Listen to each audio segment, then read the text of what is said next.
everybody, this is SWTOR Kamatazi. I am currently on my Powertech and I'll be going over the advanced prototype spec. I will be going over some things to note from the discipline path. However, it is not everything, so I highly recommend you read over everything under the discipline path here.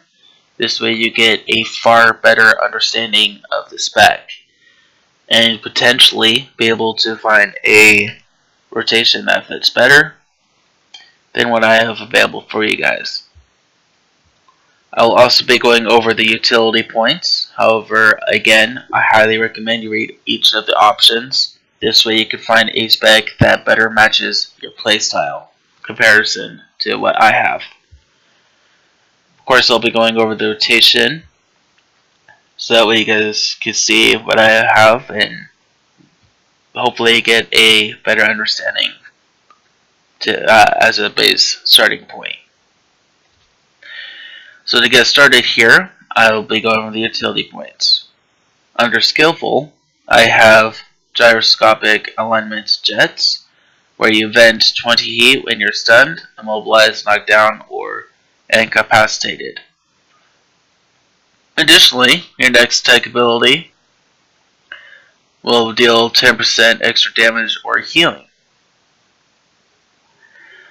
I also have Bracer Propellant, where it increases the range of Flame Burst and Magnetic Blast by 2 meters and the radius of Flame Sweep by 1 meter. You can also use Engulfing Flames, where it increases Flame Sweep damage by 25%. Under Masterful, I use Pyro Shield, where when activated, your energy shield ignites in a blaze, scorching attackers for 1498 elemental damage when they deal direct damage to you. The effect cannot occur more than once each second.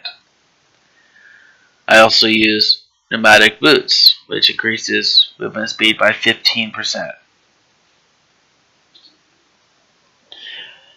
Under Heroic, I personally use Adaptable Assailant, where grapple immobilizes the target for 3 seconds.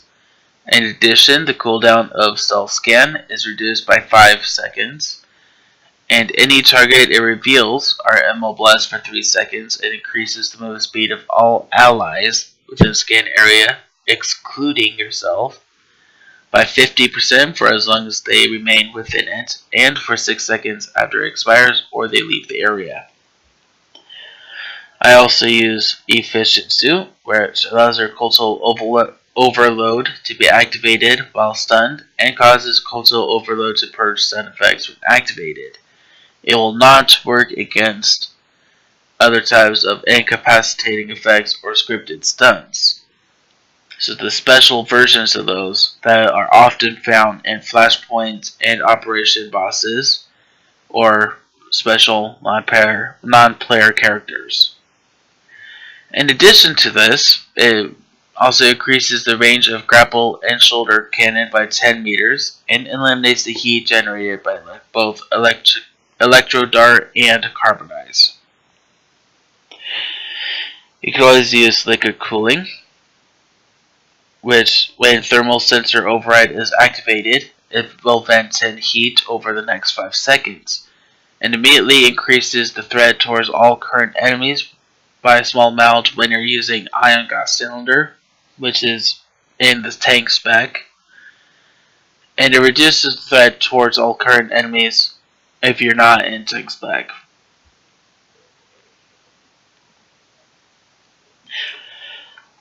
Under Legendary, I personally use the Shield Cannon, which damaging a target with your shield or your shoulder cannon will heal you for 3% of your total health. I also use Fuel Additives, where explosive fuel increases damage done by 5% while Ion Gas Cylinder is being utilized, and increases damage reduction by 5% while Ion Gas Cylinder is not being utilized.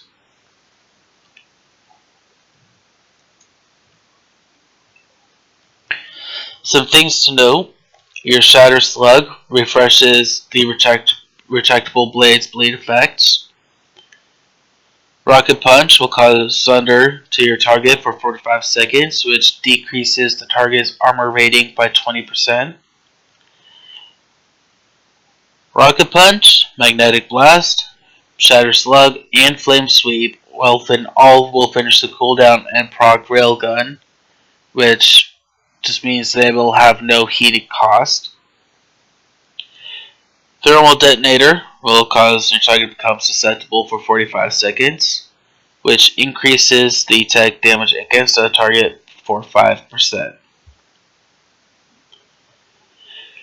So the rotation I have set up here will be starting off with Jet Charge, followed by Rocket Punch, Thermal Detonator, Railgun, Retractable Blade, Searing Wave, Magnetic Blast, followed by Energy Burst.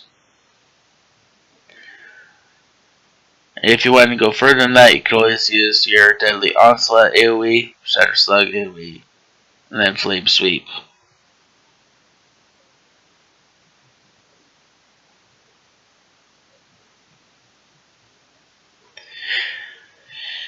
So to show you guys here, Jet Charge, followed by Rocket Punch, Thermal Detonator, Rail Shot, Retractable Blade, Searing Wave, Magnetic Blast, followed by Energy Burst. Then going through again, Rocket Punch, Thermal Detonator, Rail Shot, Retractable Blade, Magnetic Blast, Energy Burst, back to Rail Shot.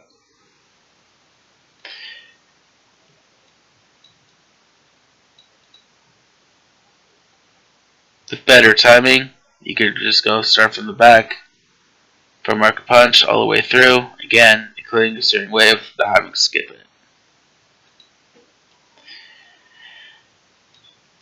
If we wanted to show you guys, if we included all the AoEs here, we'd be starting off with Jet Punch, Rocket Punch, Thermal Detonator, Rail Shot, Retractable Blade, Searing Wave, Magnetic Blast, Energy Burst, Deadly Onslaught,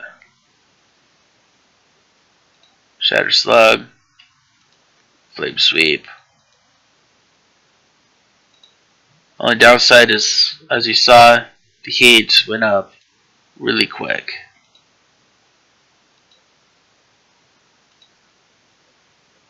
So the only thing to note is if you're adding in the AoEs to the rotation, you have to, as you saw, the heat skyrocketed and then even capped out. So you're using vent heat to show you guys the rest of it.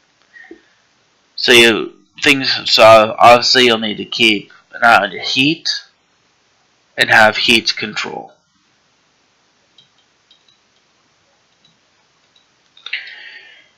Anyway, that's all I have for you guys in this. I wish you guys the best of luck and welcome to playing a Powertech.